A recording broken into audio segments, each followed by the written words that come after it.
Hello everyone, मैं हूं आपके साथ वैशाली और आप देख रहे हैं इंडिया न्यूज का digital platform India news entertainment, जिसमें आज भी मैं आपके लिए एक बेहद ही दिलचस्प किस्सा लेकर आई हूं, जिसे सुनकर आप न सिर्फ हैरान हो जाएंगे बल्कि सोचने पर मजबूर हो जाएंगे कि क्या सच में ऐसा भी हुआ था। तो आज जो हमारा किस्सा है वो जरूर आप सुन के हैरान तो होंगे, लेकिन आप हंस हंस के लोटपोट भी हो जाएंगे।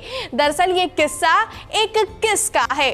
अब आप सोच रहे होंगे मेरे पीछे नरगिस और शम्मी कपूर साहब हैं, तो इन दोनों के बीच ऐसी कौन सी किसका किस्सा है जो आज भी इतना प्रचलित है और आज भी लोगों को हंसाने और गुदगुदाने के लिए बहुत काम आता है। लेकिन अगर आप 3-4 मिनट तक लगातार ये वीडियो देखेंगे तो आप भी हैरान हो जाएंगे और सोचेंगे कि सच में वाकई ऐसा भी हुआ था। तो चलिए ये किस्सा करते हैं शुरू।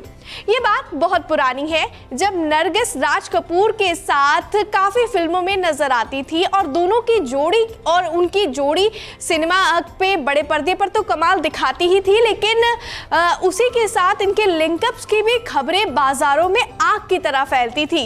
लेकिन एक वक्त ऐसा आया जब नरगिस के माता पिता को नरगिस का राज कपूर साहब के साथ काम करना पसंद नहीं था, क्योंकि वो नहीं चाहते थे कि उनकी बेटी की किसी भी तरह से इन अफवाहों में उनका नाम शामिल हो कि उनका राज कपूर के साथ किसी तरह का रिश्ता है। तो इसीलिए एक वक्त ऐसा भी था जब बरसात फिल्म बनाने की बात हो रही थी। नरगिस राज कपूर साहब के साथ इस फिल्म में काम करना चाहती थी, लेकिन उनके माता पिता इस बात के लिए राजी नहीं थे। इस चीज को लेकर वो एक दिन बड़ी परेशान सी बैठी थी। तभी शम्मी कपूर साहब उनके पास पहुंचे। शम्मी कपूर साहब तब स्कूल में ही पढ़ा करते थे, वो ज्यादा बड़े नहीं थे। लेकिन जब शम्मी कपूर साहब ने देखा कि नरगिस बेहद ही उदास बैठी है, तो उन्होंने उनसे जाकर पूछा कि आपको ऐसा क्या हुआ, आप इतनी परेशान क्यों हुए। तब नरगिस ने अपनी सारी जो दुविधा थी वो शम्मी कपूर साहब को बताया कि वो बरसात फिल्म में काम तो करना चाहती हैं, लेकिन उनके माता पिता इस बात के लिए राजी नहीं है। इस पर शम्मी कपूर साहब ने कहा था कि आपको अगर विश्वास है और आपका पूरा मन है कि आप इस फिल्म में काम करना चाहती हैं और राज कपूर साहब के अपोजिट एक लीड एक्ट्रेस का किरदार निभाना चाहती हैं, तो आप जरूर ऐसा करेंगी। शम्मी कपूर साहब की ये बातें सुनकर नरगिस बेहद खुश तो हुई, साथ ही साथ उन्होंने शम्मी कपूर को वादा कर दिया, वादा ऐसा जो कभी पूरा ही नहीं हुआ। जी हाँ, नरगिस ने शम्मी कपूर साहब को वादा किया कि अगर वो बरसात फिल्म में राज कपूर साहब के साथ काम करती हैं तो वो उन्हें एक किस देंगी। भाई शम्मी कपूर साहब भी बहुत खुश हो गए, लेकिन बरसात फिल्म को बनते बनते थोड़ा सा अरसा गुजर गया। शम्मी कपूर साहब का कॉलेज भी शुरू हो गया था और लगभग खत्म होने के कगार पर था।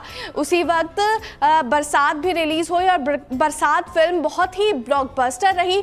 ऐसे ही एक दिन नरगिस और शम्मी कपूर साहब एक दूसरे से टकरा जाते हैं, जिस पर शम्मी कपूर साहब नरगिस को याद दिलाते हैं कि आपने मुझसे एक वादा किया था जो आपने अभी तक पूरा नहीं किया। नरगिस थोड़ी सी परेशान हो जाती है, हैरान हो जाती है, क्योंकि जब उन्होंने शम्मी कपूर साहब से वादा किया था तब शम्मी कपूर साहब छोटे हुआ करते थे, लेकिन अब शम्मी कपूर साहब बड़े हो गए हैं और कॉलेज जाने लगे हैं और उनका कॉलेज लगभग खत्म होने वाला है।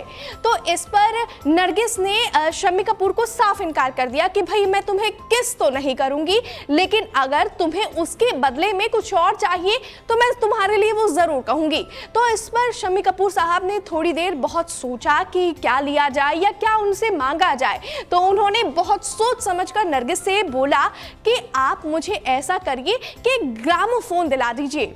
नरगिस बड़ी खुश हो गई, क्योंकि उन्होंने सोचा चलिए किससे तो मैं बच गई हूँ, लेकिन ग्रामोफोन तो मैं शम्मी कपूर को दिला ही सकती हूँ।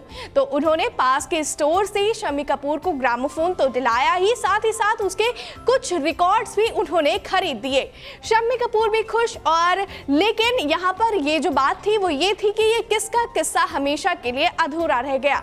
ऐसे ही दिलचस्प किस्से मैं आपके लिए लाते रहूंगी। फिलहाल हमारी इस वीडियो में बस इतना ही, लेकिन ऐसे दिलचस्प किस्सों के लिए देखते रहे इंडिया न्यूज एंटरटेनमेंट।